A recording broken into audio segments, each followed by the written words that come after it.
You can't say you and the ANC failed together. The ANC chickened out at the last minute, and you must put the blame where it matters. Yeah. The ANC at the last minute, after we canvassed the whole country, majority of people said expropriate land without compensation. Submission said expropriate land without compensation.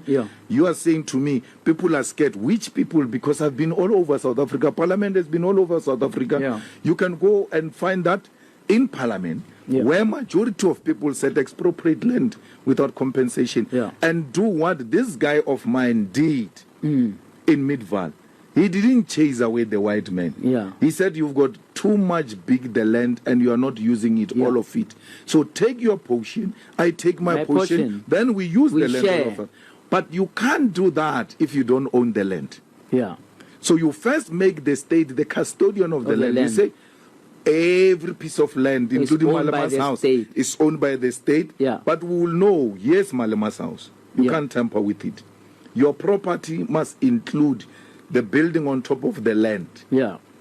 Then, once that is being allocated, we know there is Alex Mall, there is this, this land is used for this.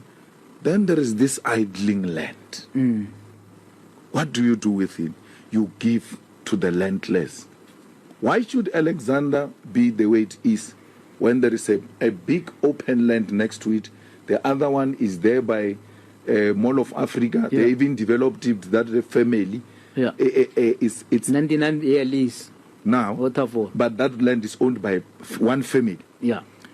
And then the rich, the most clever blacks with money, go there to buy properties that are leased for 99 years. And they say, we can't lease from the state. But they're prepared to lease from one family. So what? This is just hypocrisy. That's why I said to you, they don't mean it. They don't own property. And the bad thing with that one of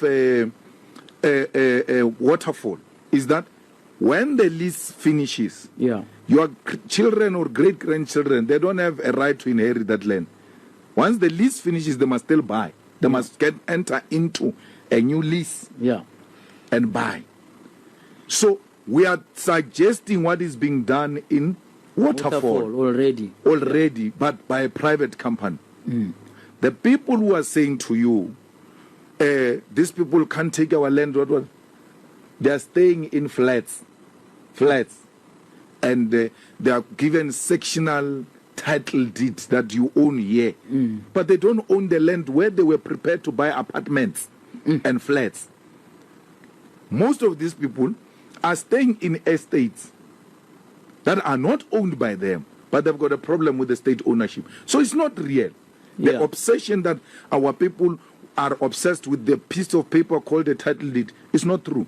The most effective way, we give the land to the state, we allocate wherever is already allocated, you are there, don't move. Then do you get a sense that South Africa is ready for that? It is. South Africa told you, JJ, we did public hearings on expropriation of land without compensation. The ANC... That's why you nearly beat up Terala Gwada. He was telling me nonsense. That's why I didn't want to come here and meet Gwede, because he is going to talk nonsense and I'll answer him. Because I don't care about age. I care about wisdom. You can be old and be stupid. There are old people without wisdom, a lot. And there are young people with too much wisdom. And I want to link into this thing about ANC and EFF, because it's relevant in the context of what you try to do on the land. You went to put a then they say, no, expropriate the land without compensation, but it must be a rotten land. What do you do with a rotten land? They say this, you must expropriate the state-owned land. It's already ours. How can we expropriate what is ours? No, they were pretending to be. Understand, but and then they say the EFF sold out. Is that we were not going to vote for rotten land. Is that we want Sandton City. So is that a deadlock in your view? Because I want to believe that should you come to a situation where you are on the table to try to negotiate some kind of a deal with the ANC, the land issue is going to be number one. Not just because it's your thing as the top of your agenda, but that's why the ANC was founded.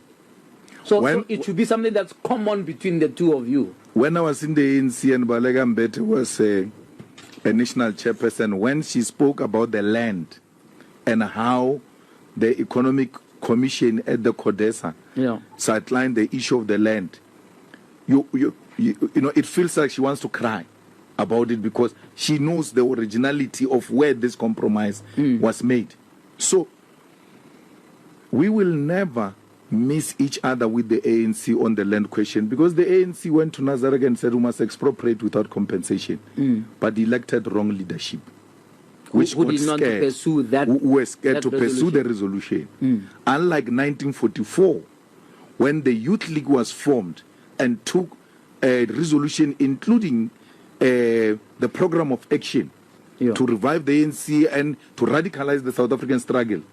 The Youth League went to ANC 1949 conference and made the ANC to adopt its own resolutions. And then did not end there, said we need correct people to come and lead this. That's when they elected the correct leadership. Walter Sisulu was in that leadership. Nelson was in that leadership. O.R. Tambo was in that leadership. Because they knew that we have got a progressive policy to take up arms against the murderous regime, but these pastors will not implement arms. We need people who are going to take up arms. Do you think there is a hope between you and the ANC in terms of collaboration on a bigger scale? I'm not talking municipalities. We are not far from what we are demanding is what was the original demand of 1912 when the revolution started in South Africa. So we are demanding the fundamental cause of what made us to be where we are. We are demanding that which was sold out at CODESA. We are the original ANC, because our policy is exactly that. These guys wanted the land and said the land must be returned to the rightful